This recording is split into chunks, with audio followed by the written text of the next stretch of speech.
మనిషై పుట్టినవాడు కారాదు మట్టి బొమ్మ, పట్టుదలే ఉంటే కాగలడు మరో బ్రహ్మ. కృషి ఉంటే మనుషులు ఋషులవుతారు, పురుషులవుతారు అన్న మాటలకు పర్యాయ పదం నిలువెత్తు దర్పణం శ్రీ పూర్ణచంద్ర రథో గారు. పుట్టినరోజు పండగే అందరికీ, కానీ పుట్టింది ఎందుకో తెలిసేది మాత్రం కొందరికే. తన జన్మలోని ఆంతర్యాన్ని చిన్న వయసులోనే గ్రహించిన పూర్ణచంద్ర రథో గారు పురాణేతిహాస కథా గానాల ద్వారా ప్రజల్లో ఆధ్యాత్మిక సుగంధ సుమాలు విరబుయించారు. నాటకాలు, నాటికల్లో విభిన్న పాత్రల పోషణ ద్వారా ప్రేక్షకుల హృదయాల్ని రంజింపచేశారు. శ్రీ వినాయక్ రథో శ్రీమతి కమలమ్మ గారికి 8వ సంతానంగా జన్మించారు శ్రీ పూర్ణచంద్ర రథో గారు. పుట్టింది పర్లాకిమిడిలో, పెరిగింది శ్రీకాకుళం జిల్లా పాలకొండలో. మధ్యతరగతి కుటుంబంలో జన్మించిన రథో గారు తాను తన తల్లిదండ్రులకు భారం కాకూడదు అనే గమ్యం తెలియని ప్రయాణం 13 ఏళ్ల వయసులోనే టికెట్ కొనకుండానే రైల్లో కూర్చోబెట్టింది. అర్థం తెలియని ఆలోచనలకు పరిష్కారాలు దొరకక ముందే ఆ రైలు కలకత్తాకు తీసుకువెళ్లిపోయింది. పూర్ణచంద్ర రథో గారి కళ్ల నుంచి ధారలుగా కారుతున్న కన్నీటిని చూసిన ఓ బెంగాలీ కుటుంబ హృదయం ఆదరించింది. అంతకు మించి ఏ విషయాన్నైనా చిటికలో నేర్చేసుకుంటున్న తెలివితేటల్ని చూసి స్కూల్లో చేర్పించి చదివించింది. తన కుటుంబానికి సాయపడగలను అనే ధైర్యం వచ్చాక తనను ఆదరించిన బెంగాలీ కుటుంబం అనుమతిని తీసుకుని పాలకొండలో నివసిస్తున్న తల్లిదండ్రుల దగ్గరకు వచ్చారు.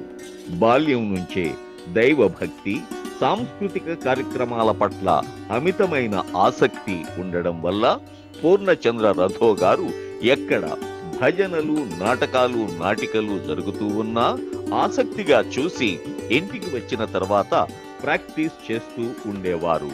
ఇంట బయట అందరూ పూర్ణచంద్ర రథో గారిని ప్రశంసిస్తూ ఉండేవారు. ఒకరోజు రథో గారి అన్నయ్య కైలాష్ రథో గారికి ఉక్రోషం తన్నుకొచ్చింది. బాగా పేరు తెచ్చుకుందామని ఒక హార్మోనియం పెట్టెను తీసుకువచ్చి ప్రాక్టీస్ చెయ్యడం మొదలు పెట్టారు.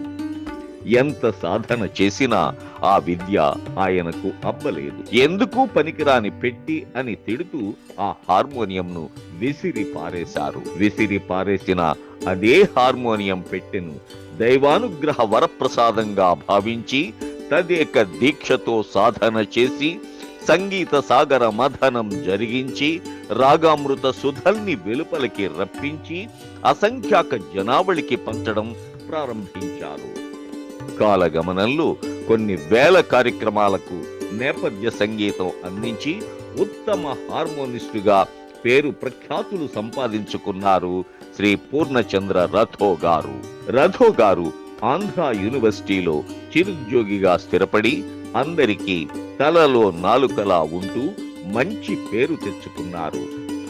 ఒక పక్క ఆంధ్ర యూనివర్సిటీలో ఉద్యోగం చేస్తూ మరో పక్క రోజుకి 2-3 బుర్రకథలు, కచేరీలు చేస్తూ ఆంధ్రప్రదేశ్ అంతటా ఘనమైన పేరు ప్రఖ్యాతులు, అవార్డులు, రివార్డులు సంపాదించుకున్నారు. 36 సంవత్సరాల పాటు 10,000కు పైగా బుర్రకథలు, 8,000కు పైగా కచేరీలు, సుమారు 300కు పైగా నాటకాలు, నాటికల్లో విభిన్నమైన పాత్రలు చేసి మెప్పించారు. భాగవత శ్రీ కొమ్మూరి ఉమాప్రసాద్ గారితో కలిసి సుందరకాండ పారాయణం చేస్తూ భక్తులను పారవస్యంలో ముంచెత్తేవారు. ఆల్ ఇండియా రేడియో ఆర్టిస్ట్ గా కూడా కొన్ని వందల ప్రోగ్రాములు చేశారు శ్రీ రథో గారు. అంతేకాకుండా ఒక పక్క బెంగాలీ వారితో భజన్స్ లో పాల్గొంటూనే మరో ప్రక్క మ్యూజిక్ డైరెక్టర్ గా కొన్ని వందల నాటకాలు, నాటికలకు హార్మోనియం సహకారాన్ని అందించారు. బుర్రకథా పితామహులు, కీర్తిశేషులు శ్రీ నాజర్ గారి ప్రియ శిష్యుల్లో ప్రథములైన శ్రీ చందన కోటేశ్వరరావు గారి వద్ద శిష్యరికం పొందారు. శ్రీ రథో గారు బుర్రకథలో ప్రధాన కథకులుగా ఉంటూ శ్రీ కనక మహాలక్ష్మి బుర్రకథ బృందం హనుమంతరావు అండ్ పార్టీతో కలిసి 36 సంవత్సరాలు కొన్ని వేల బుర్రకథలు చెప్పారు. అప్పటి కుమ్మరి మాస్టారు నెట్లా బ్రదర్స్ కు పోటీ ఇచ్చిన ఏకైక బుర్రకథ బృందం ఒక్క కనక మహాలక్ష్మి బుర్రకథ బృందం మాత్రమే. కథకులుగా దానవీర శూరకర్ణ, సీతారామ కళ్యాణం, మహాభారతం, శ్రీకృష్ణ లీలలు, బొబ్బిలి యుద్ధం కథల్లోని పాత్రల్లో పరకాయ ప్రవేశం చేసినట్లు శ్రీ పూర్ణచంద్ర రథో గారు పాడుతూ ఉంటే ఆ ప్రాంగణమంతా చప్పట్ల వర్షంలో తడిసి ముద్దవుతూ ఉండేది. ఆకర్షణీయంగా మేకప్ చేసుకుని 8 కేజీల బరువున్న తంబురాను చేతపట్టి, చేతికి అందెలు, కాళ్లకు గజ్జెలు, మెరిసే చేతి రుమాలతో స్టేజ్ ఎక్కినప్పుడు జనాల అరుపులు కేకలతో ఆ ప్రాంతమంతా దద్దరిల్లిపోయేది.